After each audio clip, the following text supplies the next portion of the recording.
ශිම්ලා යන අතරමඟදී රෑ අඳුරේ අතරමං වුණු පාසල් බස් රථයක්. කැලයක් මැද තියෙන අద్භූත හෝටලයක්.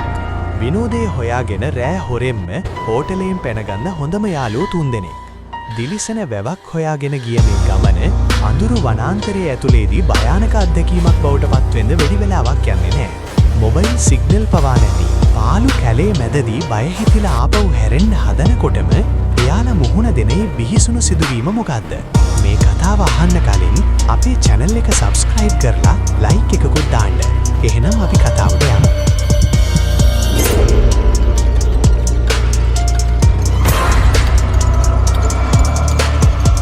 එදා රෑ ගොඩක් වෙලා තිබුණා. අපි ශිම්ලා යන්න ආපු බස් එකත් මගදී කැඩුනා. ගුරුවරු තීරණය කළා එදා රෑට පාරායිනේ තිබුණ හෝටලයක නතර වෙලා උදේට බස් එක හදාගෙන යමු කියලා. ඒ හෝටලේ තිබුණේ හරිම අමුතු තැනක. වටේටම උස ගස්, පර්වත, අඳුරු වනාන්තරයක් මැද. ගුරුවරු අපිට කාමර බෙදලා දුන්නා. මම, අමන් සහ රෝහන්. අපි තුන්දෙනා හොඳම යාළුවෝ නිසා අපිට එකම කාමරයක් ලැබුණ එක ගැන අපි හිටියේ ගොඩාක් සතුටින්. කාමරේ ජනේලෙන් එළිය බලද්දී ඈතින් වනයේ මැද ලස්සනට දිලිසෙන වැවක් අපි දැක්කා. අපිට මතක් වුණා කලින් ඉස්කෝලේ ට්‍රිප් එකකදී රෑට වැව ගාවට ගිහින් ෆොටෝ ගත්ත ළමයි දෙන්නේ කොච්චර ෆේමස් වුණාද කියලා. ඉතින් අපි තීරණය කළා අද රෑ ඒ වැඩේම කරන්න. ගාඩ් නිදාගත්තට පස්සේ අපි හොරෙන්ම හෝටලෙන් එළියට බැස්සා. වැව පේනමානේ තිබුණට ඒකට යන්න අපිට පැය භාගයකට වඩා වනයේ ඇතුලේ ඇවිදින්න වුණා. වනාන්තරය හරිම අඳුරුයි, සීතලයි. මොබයිල් සිග්නලුත් සම්පූර්ණයෙන්ම නැති වෙලා ගියා. අපිට පොඩි බයක් දැනුණා.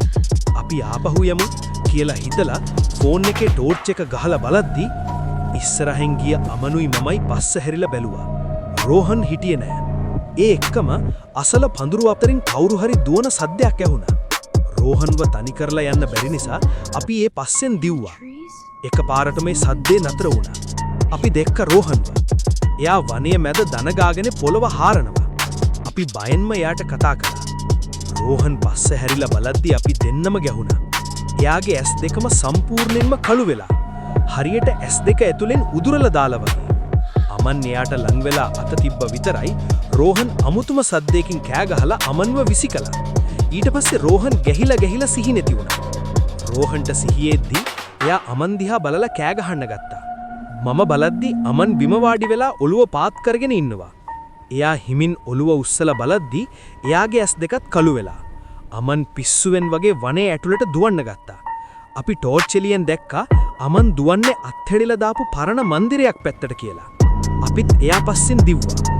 මන්දිරේ ඇතුළට යද්දී අපි දැක්කේ හීනකින්වත් හිතපු නැති දෙයක්. අමන් හුළඟේ එල්ලිලා ඉන්නවා. එයා ඉස්සරහා හිටියේ බිහිසුණු පෙනුමක් තියෙන වයසක ගැහැණියක්. එය කීඩෑවෙක් වගේ බිම දිගේ බපගාගෙන අපේ පස්සෙන් එන්න ගත්තා. අපි බයෙන් දුවලා අරු වැව ගාවට ආවා. මමයි රෝහනුයි වැවට වැටුණා. වැව ඇතුලෙන් කවුරු වගේ අපිට අදිනව වගේ දැනුණා. මම කොහොම හරි ගොඩට ආවත් රෝහන් වැව ඇතුලෙම ගිලිලා ගියා. පහුදා උදේ මම ඇහැරෙද්දි හිටියේ හෝටල් කාමරේ. එළියට යද්දි මුළු හෝටලේම පොලිසියෙන් වට කරලා තිබුණා. මම දැක්කා සුදු රෙද්දකින් වහලා තිබුණ අමන්ගේ සහ රෝහන්ගේ මල සිරුරු. ගම්වැසියෝ කිව්වේ ඒ වැවේ අවුරුදු ගානකට කලින් මරලා දාපු වයසක කාන්තාවකේ ආත්මය තාමත් පලිගන්න සැරිසරනවා කියලා. එදා රෑ ඒ දේ නොකළනම් අදත් මගේ යාළුවෝ දෙන්න මාත් එක්ක ජීවත් වෙන්න තිබුණා.